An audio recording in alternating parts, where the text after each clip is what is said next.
Hi, and welcome back. I'm Lana from wellnessjourneys.co.uk, and I'm here to help people and to share my experiences as a therapist and a counselor who's been through my own personal journey. And I believe that when we talk and we share our journey, it helps people to understand that they're not alone. So today I want to talk about depression. I've been depressed all my life, and right now I'm not ashamed to say that. Whereas before, I didn't really understand what depression was. I didn't know that depression was something that everyone could experience, a breakdown of mental health, and that it can be hormonal, it can be caused by many different factors, but especially through you could hereditary. And I see now that mine is part and part of hereditary and my hormonal disposition. But more importantly, what I wanted to talk about today was how I've overcome depression and how I manage depression. Not to say that I've overcome it, but I manage it. So if we look at our physical body and we work out in the gym, we go for walks, we go for runs, we take care of our physical body, our physical health.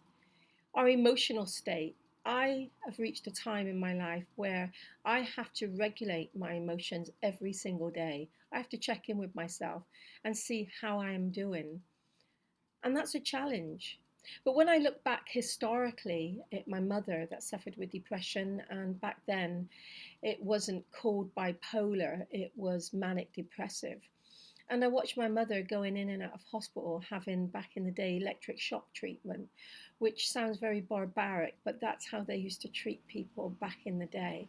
And if we go back even further, people were treated with depression by being locked up in asylums for years and sometimes most of their lives. We're in modern times now, so it's okay to talk about, our mental health and our mental muscle. My depression, when I say that I manage my depression, I check in every day, as I said, with how I'm doing. And some days I'm not doing that great. Some days I have dark thoughts.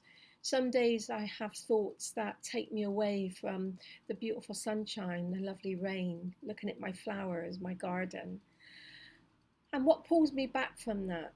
Well, I've learned over the years that because I am um, I've inherited my mother's disposition of depression, and I think I can look at my family, my immediate family, and say the same thing, that we've all inherited something. So it starts there. But how did depression start and where has it led me? Well, it started, as I said, with seeing my mother. First of all, the volatile, involatile nature that she had.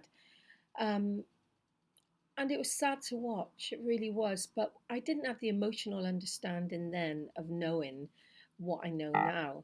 I think that's what led me on to my own healing journey and what brought me to how that brought me to where I am today as a qualified counselor, therapist, body psychotherapist, healing therapist, and listener. And I do a number of things in my life that help me to keep challenging myself every day. So depression with mental health, there's the hidden agenda where some people they don't have the facility or the ability to actually do something about their mental health. I don't have children, so therefore I don't really have anything to concentrate on but myself. So when I look at my journey of depression and how it's crippled me in the past, and as I said, I've been one that have had dark thoughts and still do to this day. What do I do? Well, what can we do? Well, first of all, I'm in a group. I'm in a group therapy that I've been in for about 10 years. Prior to that, I started having therapy probably about 20 years ago. And some of the things that started coming up for me were things that I'd forgotten about, things that happened to me as a child, and things that a child should never have seen or experienced. And I buried that. I buried the memories. I blocked out the pain. I turned to abusive relationships, not so much physical, but emotional and psychological. I had no self-worth, I had no self-esteem, I didn't love myself basically.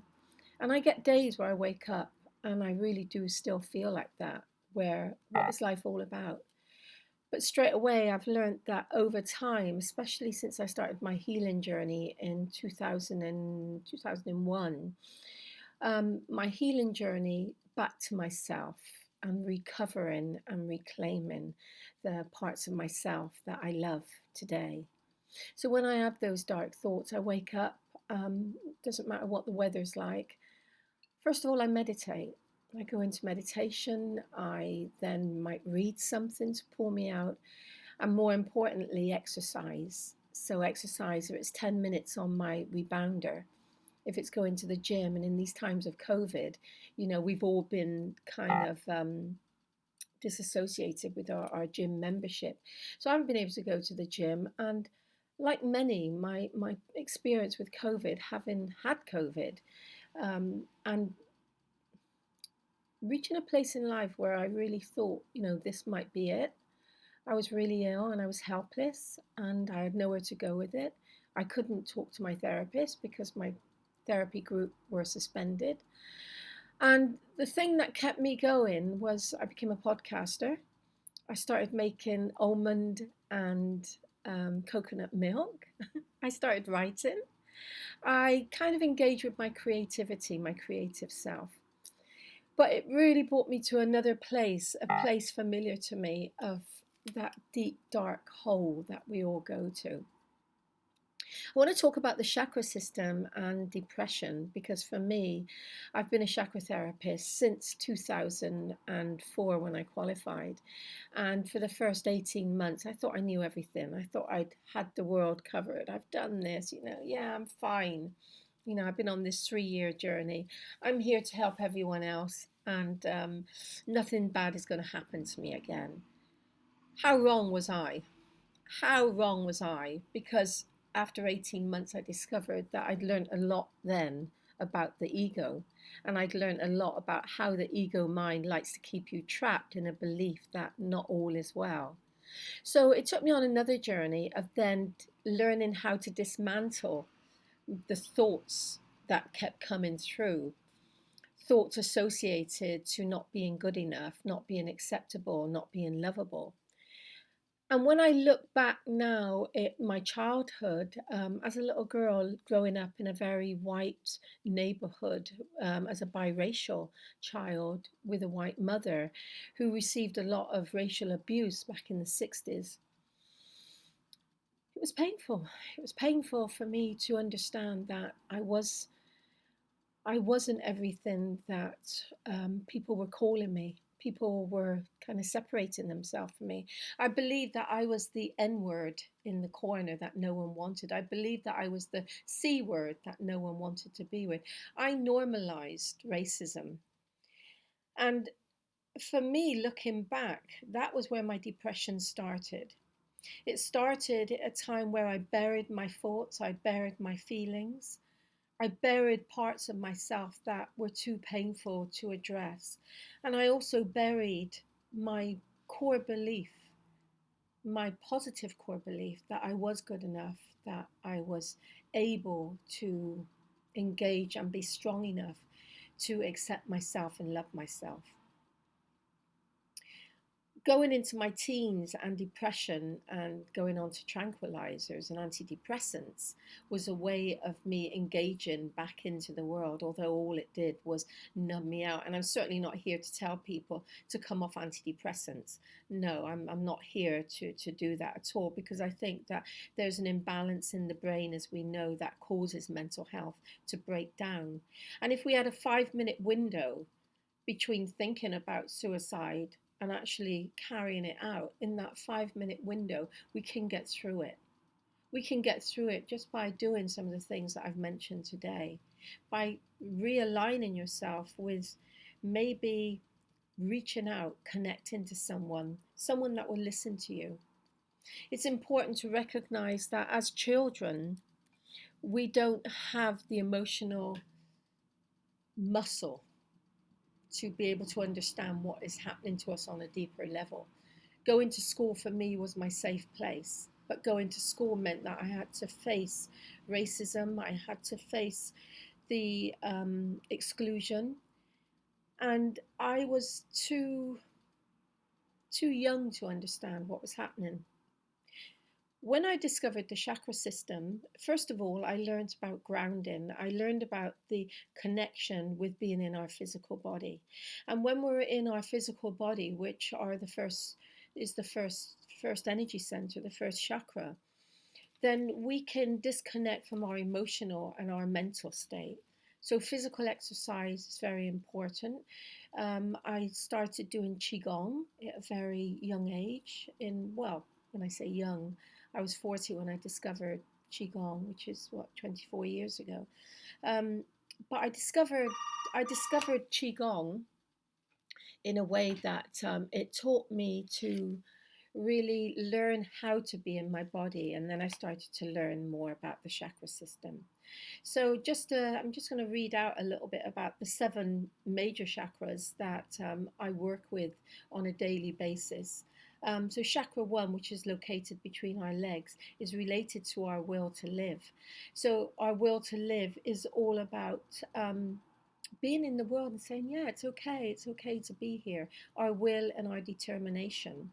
The second chakra, just above the pubic bone, and it's on the front and back of the body. Its tip seats directly into the center of the sacrum. So if we think about our belly button and that area around there, and going straight through your belly button into your spine directly behind, it's somewhere that you can go when you feel emotional. But just breathing, the breath work also is a combination of awareness. So it's bringing your thought to that chakra. Chakra 3, the solar plexus. Now this is at the front again and the back of the body. And our solar plexus is all about self-empowerment. It's all about understanding how we kind of associate ourselves with our self-critic, our self-judgment. Our self-empowerment is directly related to our creative and our mental state. Our self-empowerment, we can choose to actually say, today is going to be a good day. So every day before I get out of bed, before my feet touch the ground, I might wiggle my toes, I might kind of just stretch, but I say to myself, today is going to be a beautiful day. I might do my meditation in bed, or I might get up and do it, depending. Chakra 4 in the heart area is related to love and will, and through it we sense love. The front aspect is related to love and the rare aspect to will. So just to say that the rare aspects, I'm reading this from something because I want to make sure that I get everything through in this short video. But just to say, through the heart chakra, it keeps us, to keep it healthy and functioning well, we have to live with a balance of love and will. So I'll go more into our will center in another video, but just to say that the heart is all about unconditional love, but it's also the bridge between our spirituality and our human conditioning. So just thinking about our human conditioning, the first 3 chakras, all about where we carry our guilt, our shame, our resentments, our thoughts, our negative thoughts, our core beliefs. And it's also where the first chakra developed, but it's also that first chakra that is coming when we first come into the world. It's actually connecting to Mother Earth. So we're connecting to Mother Earth at the same time as we come into the world, and we're starting to develop energetically from the minute we take our first breath. The 5th chakra is located at the throat, and it's about talking our truth. It's about speaking our truth. It's about being in our truth. It's about communicating. But it's also our divine, where our divine ego resides. I'm going to come back with chakras 6 and 7 and go further more into our will centers. So you've been listening to myself, Lana Lynn Marino, wellnessjourneys.co.uk. Thank you for listening, and tune in again. Thank you.